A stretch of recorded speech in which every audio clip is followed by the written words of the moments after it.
今天想跟大家讨论一个很多人到了50岁、60岁之后呢都会问的问题：我到底要存多少钱才可以退休？100万够不够？200万够不够？300万呢，是不是就可以安心的退休呢？其实退休不是一个固定的数字，每个人需要多少钱呢，取决于你什么时候退休，以及你退休之后想过什么样的生活。最近我看到 Fidelity 有一篇文章，标题就叫做 How much do I need to retire？里面呢提到了一套非常有意义的退休储蓄目标。它给我们的第一个启发就是说，退休准备呢不是到了60岁以后才开始，而是你在人生不同的阶段呢都应该有个大概的一个目标。欢迎来到我的频道，我是 Judy， 在美国生活超过了40年，有9张的专业执照。每周六美国晚上东岸的时间呢，我会固定分享最新的影片。我做这个频道是希望华人在美国享受生活，安心退休。如果你对这一类有关于美国生活、税务、移民、退休的影片有兴趣，欢迎订阅、点赞和转发。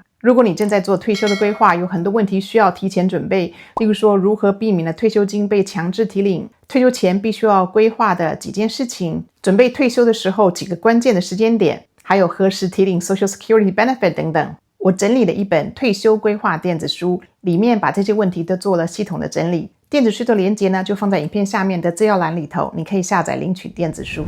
Fidelity 建议你每年应该要存多少钱？ Fidelity 提出一个非常简单的概念，就是用你当时的年收入呢作为基准。他们建议30岁的时候呢，退休的储蓄呢应该是达到年收入的1倍，而40岁的时候呢达到了3倍，50岁的时候呢达到了6倍，60岁的时候呢就达到了8倍，到了67岁目标呢大约是10倍的年收入。举个例子，如果一个人30岁的时候他的年薪呢是6万美金，那按照这个 benchmark 呢，他应该有大概6万美金的退休储蓄。40岁如果年薪已经达到了10万美金的话呢，那么目标大概就是30万美金了。50岁假设年金是15万美金，那么目标存款呢就是90万美元。到了60岁如果年薪是18万美金的话，那么大约呢的目标存款就是144万美金了。如果67岁退休，那退休前的收入呢是20万，那么乘以10倍的话就是200万美元。听起来是不是很吓人呢？看到这里大家会紧张了，说Judy 我现在50岁了，不要说90万美金了，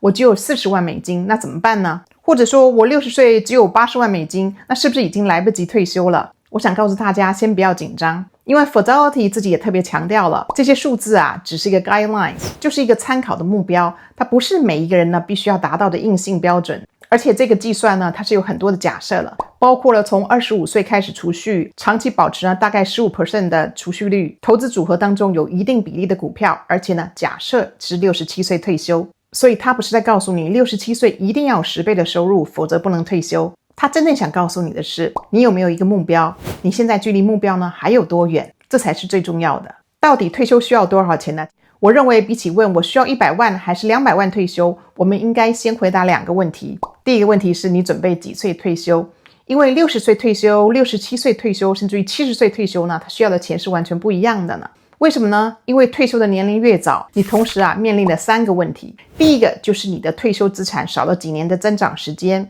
那么第二个呢，就是你退休的时间变长了，第三个就是 Social Security 可能还没有开始领取，或者是领取的金额会比较低。那反过来，如果你把退休的时间呢从62岁推迟到67甚至于70岁的话，那你不仅多工作了几年，退休账户还有机会继续的成长，而且 Social Security 呢也可能因为延后领取而增加了。Fidelity 研究呢，它也明确的指出，退休年龄对需要多少储蓄有非常大的影响。比如说他们的案例当中，67岁退休可能以10倍收入作为目标，但如果65岁退休呢，目标可能会提高到12倍，如果延后到70岁的话呢，有可能就可以降低到8倍左右了。所以大家会发现，退休年龄本身呢，就是一个非常重要的退休规划工具。那第二个问题呢，就是退休以后你需要多少钱呢？其实第二个问题是更重要的。退休以后你一年到底需要多少钱？假设退休之后呢，一年是需要10万美金，那么你就要把这个10万美金拆开来看了。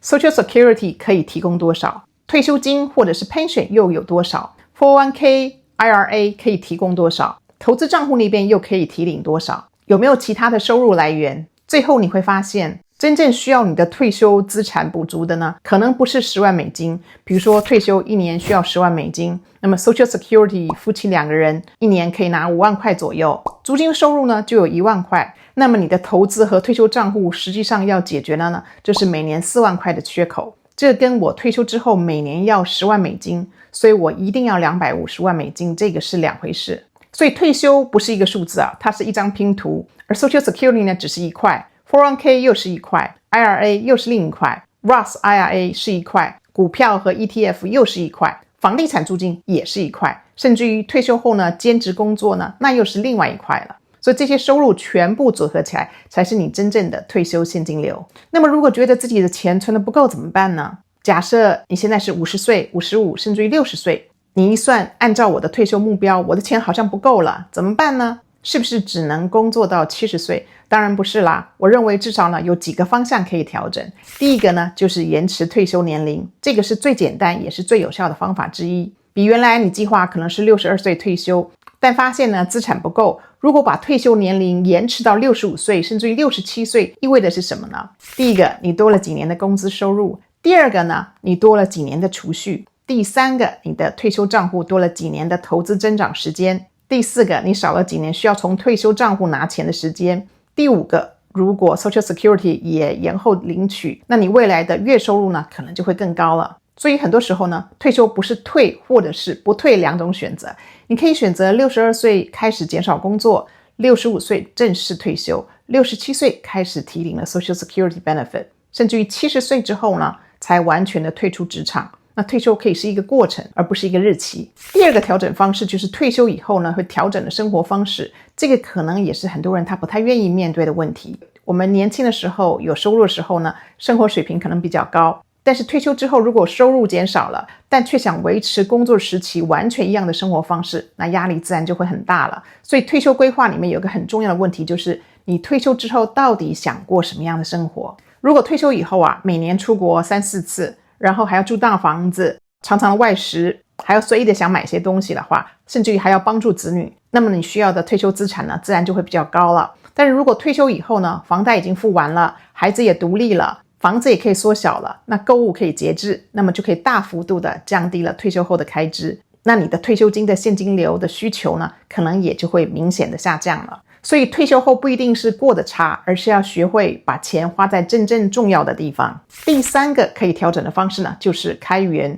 中国人有一句话说开源节流，我们刚刚说的是节流，现在我们可以讲讲开源。退休之后其实可以兼职一些轻松的工作，比如说做原来的工作领域的顾问，兼职教课，做网上的课程，写作，或是考个执照，买卖房地产。我甚至于听过有朋友啊，退休后到 Home Depot 去打工，他完全不缺钱，可是他很喜欢帮助人，而且喜欢维修东西。以前呢，就常常去 Home Depot 买东西。我们可以换一个思维方式，就是退休并不代表呢收入完全停止，退休很可能呢只是换一个工作的方式，还有一个工作的性质或是工作的时间等等。那第四个可以调整的方法，就是让现在的钱呢继续的成长。很多人到了50岁之后呢，看到市场波动，就开始把所有的钱换成现金。他们想呢，我马上要退休了，我不能亏钱。这个想法我可以理解，但是另外一个问题就是，如果你的钱完全不增长，通货膨胀会慢慢的侵蚀你的购买能力。比如说你现在有100万美金，如果每年退休呢花5万美金，